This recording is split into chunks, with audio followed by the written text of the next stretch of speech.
स्वागत है आप सभी लोगों का आपके अपने YouTube चैनल जीएस मैग्नेट में। तो आज के इस वीडियो में हम लोग बिहार पुलिस मद्य निषेध में जो आपका वैकेंसी 689 पोस्ट पे निकला है, इसके लिए हम लोग लगातार यानी कि प्रैक्टिस सेट को सॉल्व कर रहे हैं। और आज का यह वीडियो आपका चक्षु प्रकाशन से प्रैक्टिस सेट नंबर 4 रहेगा। इसके पहले हम लोग 3 प्रैक्टिस सेट को सॉल्व किया है। अगर आप भी इन तीनों प्रैक्टिस सेट को नहीं देखे हैं तो इस वीडियो को डिस्क्रिप्शन में मैं इसका लिंक दे दूंगा, आसानी से जा कर के देख सकते हैं।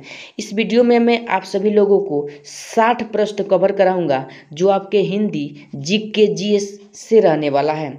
और यह जितना भी प्रश्न रहेगा यह आपके बिल्कुल शुरुआती सिलेबस से सिलेबस पे आधारित रहेगा और आपके एग्जाम के आधार पर ही इस क्वेश्चन को बनाया गया है। ठीक है ना।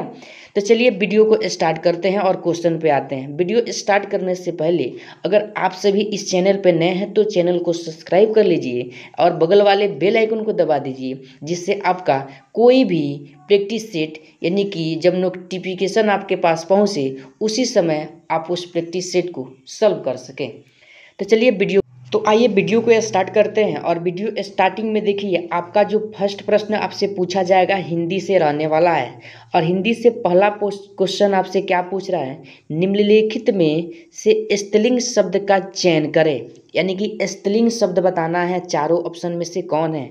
फर्स्ट ऑप्शन ए में दिया है शिक्षा, बी में दिया है शिष्या, सी में दिया है पाठशाला और डी में दिया है शिक्षक। आपको बताना है इसमें से स्त्रीलिंग शब्द कौन सा है। तो अगर मैं क्वेश्चन 1 के सही आंसर का बात करूं तो ऑप्शन नंबर बी हो जाएगा, शिष्या जो हो जाएगा स्त्रीलिंग शब्द हो जाएगा, ध्यान रखिएगा। ठीक है ना। चलिए अगला प्रश्न को अगर देखें तो प्रश्न नंबर 2 यानी कि दूसरा प्रश्न पूछ रहा है, पूर्ण भूत का कौन सा उदाहरण है। पूर्ण भूत का कौन सा उदाहरण है। तो देखिए अगर बात किया जाए भूतकाल, यानी जैसे 3 काल होते हैं ना, यानी कि एक वर्तमान काल होता है, एक भविष्य काल, एक भूतकाल। तो आपसे भूतपूर्व पूछा जा रहा है तो जिस भी वाक्य के अंत में था थे ये सब रहता है, भूत हो रहता है ना। तो ऑप्शन नंबर ए यानी कि वर्षा हुई थी, ठीक है ना, इसका सही जवाब हो जाएगा। चलिए अगला प्रश्न को देख ले। अगला प्रश्न नंबर 3 आपसे कह रहा है, लिखने वाला किस प्रत्यय का उदाहरण है। लिखने वाला किस प्रत्यय का उदाहरण है। प्रत्यय से आपका क्वेश्चन पूछा जाएगा। आप लोग जानते हैं कि प्रत्यय किसी भी शब्द के अंत में लगता है, ठीक है ना। तो क्वेश्चन 3 का सही जवाब हो जाएगा ऑप्शन नंबर डी, यानी कि कृतवाचक। क्या हो जाएगा, कृतवाचक हो जाएगा, ठीक है ना। चलिए अगला क्वेश्चन देखिए, संधि से पूछा जा रहा है।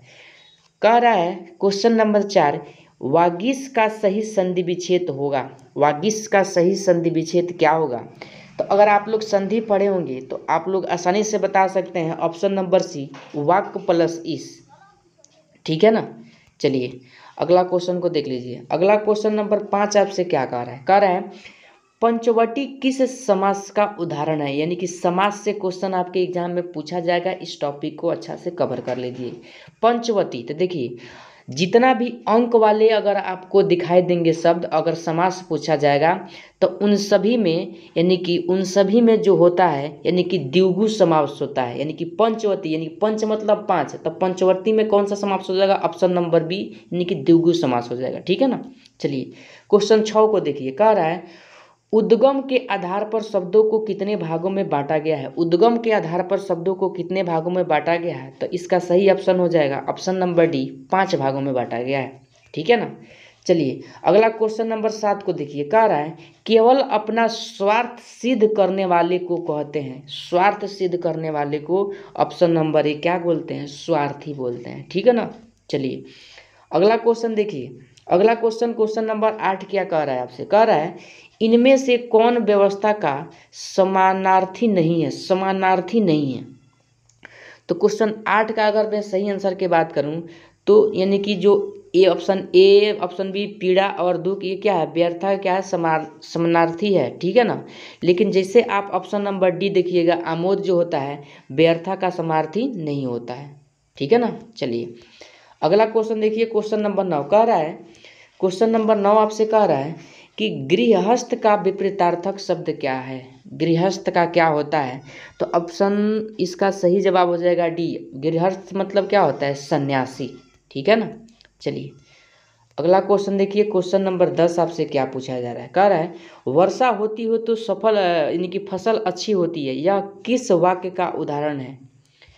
तो देखिए, वर्षा जब होती है तो फसल अच्छी होती है, एक संकेत किया जा रहा है, तो ऑप्शन नंबर ए यानी कि संकेतवाचक। ठीक है ना। चलिए अगला क्वेश्चन देखिए, अगला क्वेश्चन नंबर 11 आपसे कहा जा रहा है, हिंदी से ही है 11 प्रश्न।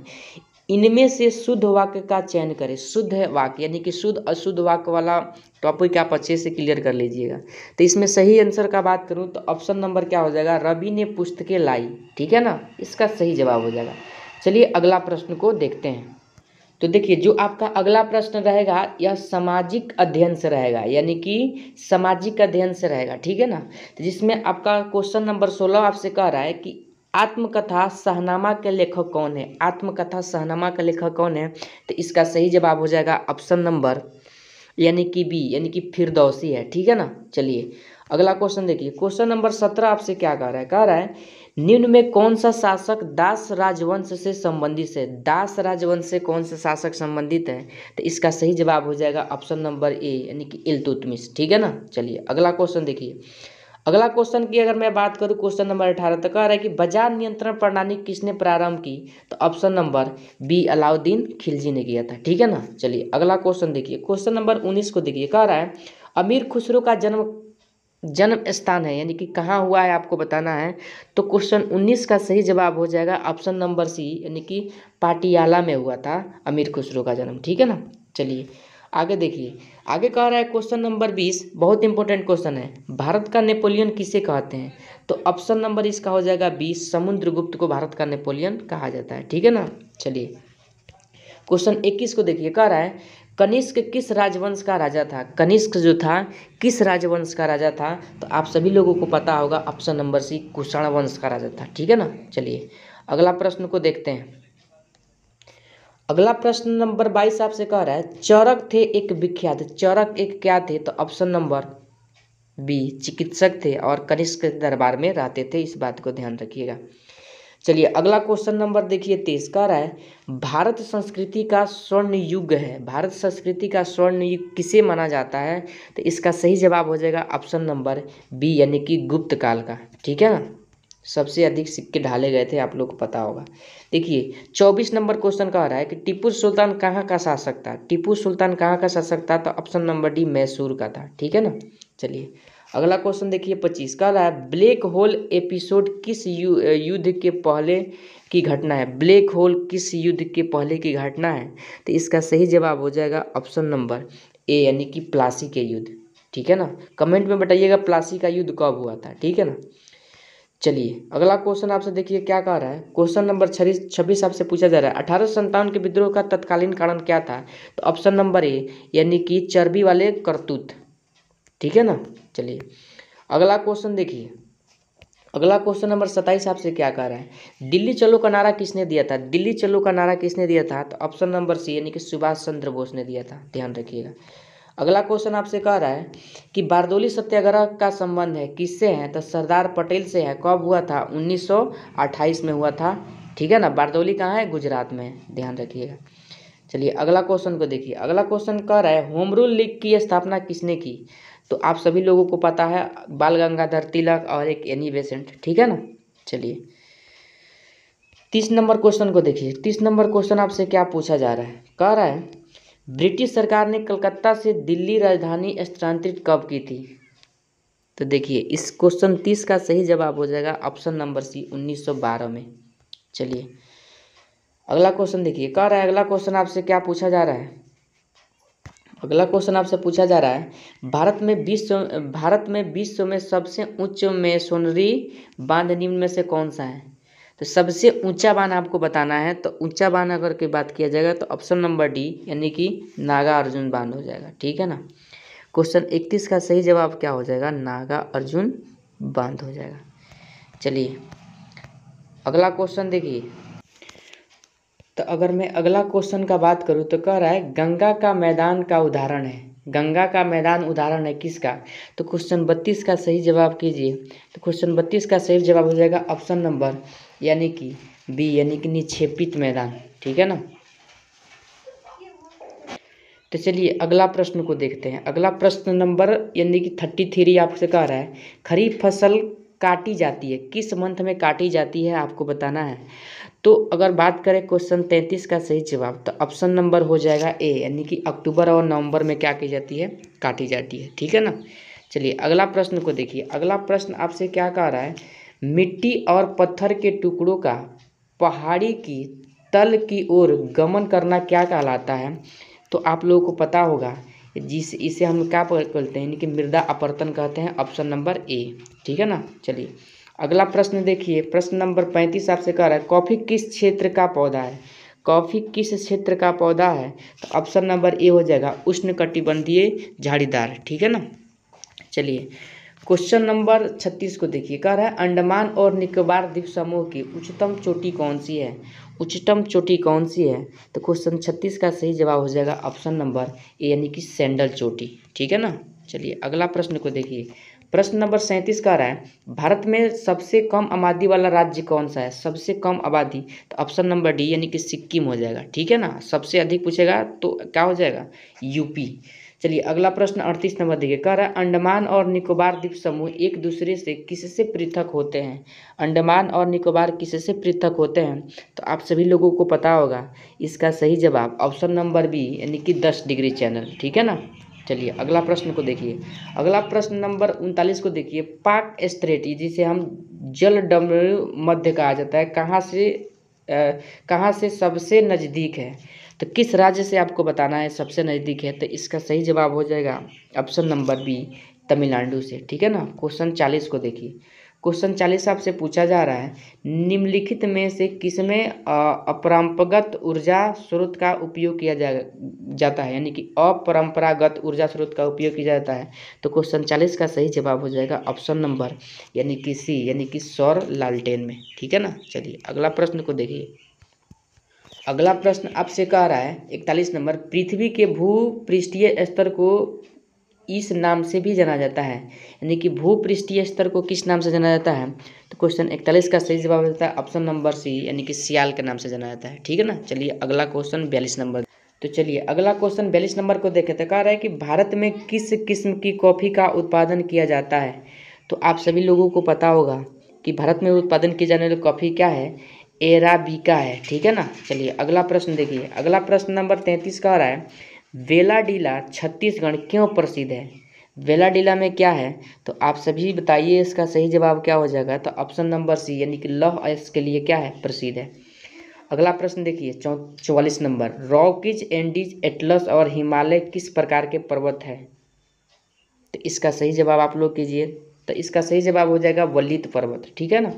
चलिए अगला प्रश्न को देखिए। अगला प्रश्न नंबर 45 कह रहा है, दक्षिण अमेरिका के वृक्ष रहित घास के मैदान को क्या कहा जाता है। तो आप सभी लोगों को पता होगा ऑप्शन नंबर ए, यानी कि पंपास कहा जाता है। ठीक है ना। ध्यान रखिएगा, बहुत इंपॉर्टेंट क्वेश्चन है। चलिए अगर अगला क्वेश्चन के देखा जाए तो 46 नंबर कह रहा है कि संघ लोक सेवा आयोग के सदस्य अपना इस्तीफा किसे देते हैं। तो संघ लोक सेवा के आयोग अपना इस्तीफा जो देते हैं वो राष्ट्रपति को देते हैं, ध्यान रखिएगा।